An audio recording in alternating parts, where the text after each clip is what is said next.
আন্তর্জাতিক মানবাধিকার কর্মী সাংবাদিক সাথী আক্তার এর ভিডিও পাঠানো তথ্যচিত্রে আজকার শিরোনামে থাকছে। জাতীয়তাবাদী বিএনপি মহিলা দলের কর্মী সভা অনুষ্ঠিত, তারাপুর ইউনিয়ন, সুন্দরগঞ্জ।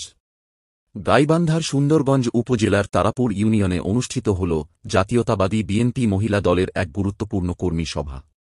দলকে পুনর্গঠন ও শক্তিশালী করার লক্ষ্যে আয়োজিত এই সভায় উপস্থিত ছিলেন দলের একাধিক নেতৃবৃন্দ ও স্থানীয় কর্মীবৃন্দ।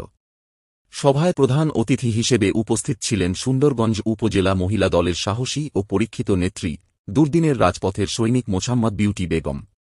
তিনি তাঁর বক্তব্যে বলেন, আমি বিএনপির দুর্দিনে রাজপথে যেভাবে নিঃস্বার্থভাবে নিজের জায়গাজমি ও বসতবাড়ি বিক্রি করে দল পরিচালনা করেছি, ঠিক সেভাবেই এখনও সংগ্রাম করে যাচ্ছি। সভামিছিল এবং আন্দোলনে সক্রিয় অংশ নিচ্ছি। আগামী দিনে ত্যাগী ও কর্মঠ কর্মী গড়ে তোলার লক্ষ্যে আমি নিরলসভাবে কাজ করে যাচ্ছি।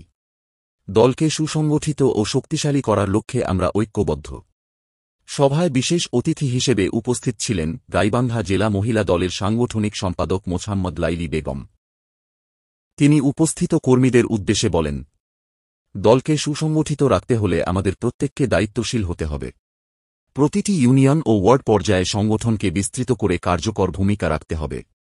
সভায় আরও বক্তব্য রাখেন গিদারি ইউনিয়ন বিএনপির নির্বাহী সদস্য সিদ্দিকুর রহমান। তিনি বলেন, দলীয় কার্যক্রমকে তৃণমূল পর্যায়ে বিস্তৃত করতে হবে। আগামী দিনে আমাদের আরও নতুন কর্মী তৈরি করতে হবে, যাতে সংগঠনের ভিত্তি আরও মজবুত হয়। এছাড়াও উপস্থিত ছিলেন তারাপুর ইউনিয়ন মহিলা দলের নেতৃবৃন্দ, স্থানীয় কর্মীবৃন্দ এবং সাধারণ সমর্থকরা। এই সভাটি পরিচালনা করেন তারাপুর ইউনিয়নের মোছাম্মদ রতনা বেগম। তিনি সভার শৃঙ্খলা রক্ষা ও পুরো কার্যক্রম সুষ্ঠুভাবে সম্পন্ন করতে নেতৃত্ব দেন।